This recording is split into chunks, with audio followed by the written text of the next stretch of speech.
Hi friends, welcome to smart Janhvi vlogs. ఈరోజు అయితే chicken curry ఎలా చేయాలో చూద్దాం. ముందుగా అయితే చికెన్ని కడిగేసుకున్నాను ఫ్రెష్గా. అందులోకి కొంచెం కర్డ్ వేసేస్తున్నాను. కర్డ్ వేసిన తర్వాత జింజర్ గార్లిక్ పేస్ట్, అప్పుడే పట్టిన పేస్ట్ ఫ్రెష్గా ఉంది, యాడ్ చేసేస్తున్నాను. అండ్ అందులోకి కారం, సాల్ట్, సరిపడా ఉప్పుని కూడా యాడ్ చేసేసాను. నెక్స్ట్ పసుపు కూడా వేసేసుకొని, కొంచెం ధనియాల పొడి, కొంచెం గరం మసాలా వేసేసుకొని, ఆనియన్స్, నిమ్మకాయ, ఒక పెద్ద సైజ్ లెమన్ వేసేస్తున్నాను. అండ్ కొత్తిమీర వేసేసి మొత్తం మిక్స్ చేసేసాను. దాన్ని కొంచెం ఒక 5 minutes ఫ్రిడ్జ్లో పెట్టేసుకోండి, 10 minutes. ప్యాన్ మీద బౌల్ పెట్టేసి ఆయిల్ పోసి ఆనియన్స్, పచ్చిమిర్చి వేసేసుకున్నాను.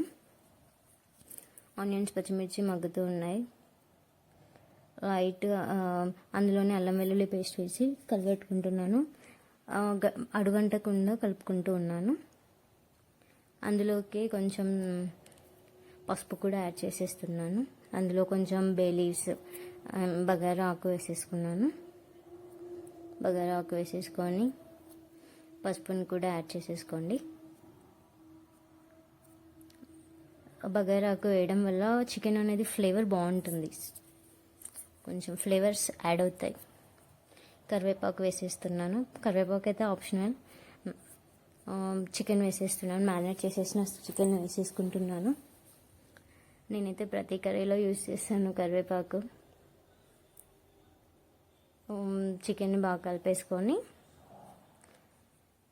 మొత్తం ఆయిల్ అంతా పట్టేలాగా కలిపేసుకుంటున్నాను. మేమైతే అంశు వాళ్ళ అత్త వాళ్ళ ఇంటికి వచ్చాము. అక్కడ వాళ్ళ అత్తయ్య, మామయ్య ఉన్నారు. వాళ్ళ అమ్మమ్మ, తాతలతో ఆడుకుంటున్నారు ఇద్దరు, విక్కీ అండ్ అంశు. యాక్చువల్లీ ఇద్దరు ఫైట్ చేసుకుంటున్నారు, కార్ కావాలి, సైకిల్ కావాలి అనుకుంటూ. ఓకే, మళ్ళీ ఒక స్టవ్ మీద రైస్ పెట్టేశాను. కర్రీ కూడా ఒకసారి కలిపెట్టేసుకుంటున్నాను. కర్రీ కూడా కలిపెట్టేసుకొని, ఇందాక మ్యారినేట్ చేసేటప్పుడు కారం కొంచెమే వేసాను కదా, సో ఇప్పుడు మనకి ఎంత కారం కావాలో అంత వేసేసుకోవచ్చు. ఇప్పుడు వేసేసుకొని కారంలోకి సాల్ట్ కూడా మనకి ఎంత, నేనైతే కారంలో సాల్ట్ తక్కువ వేసాను కాబట్టి నాకు సాల్ట్ కొంచెం ఎక్కువే పడుతుంది. సో మన టేస్ట్కి తగ్గట్టు కావాలి కాబట్టి కారం వేసిన తర్వాత సాల్ట్ మన టేస్ట్కి తగ్గట్టు వేసేసుకోవాలి. వేసేసుకున్న తర్వాత ఒకసారి మొత్తం కలిపేసుకొని, మొత్తం పీసెస్కి కారం మొత్తం పట్టి మనకి ఆ కారం నుంచి ఆయిల్ అనేది బయటకు వచ్చే వరకు మగ్గనివ్వాలి. అలా అయితే పీసెస్ మొత్తానికి కారం పడుతుంది, లేకుంటే చికెన్ అనేది వైట్గా ఉంటుంది, చూడడానికి కూడా బాగోదు. సో నేనైతే కలిపేసుకుంటున్నాను.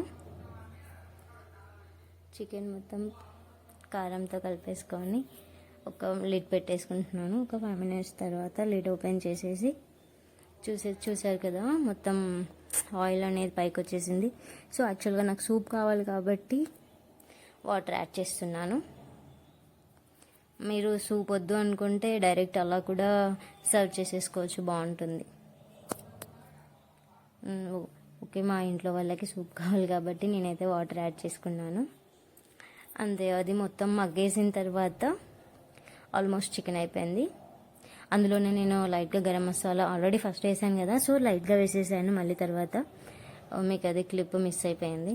కొత్తిమీర వేసేస్తున్నాను, పుదీనా కూడా వేసుకోవచ్చు. అంతే, చికెన్ యమ్మీ రెడీ.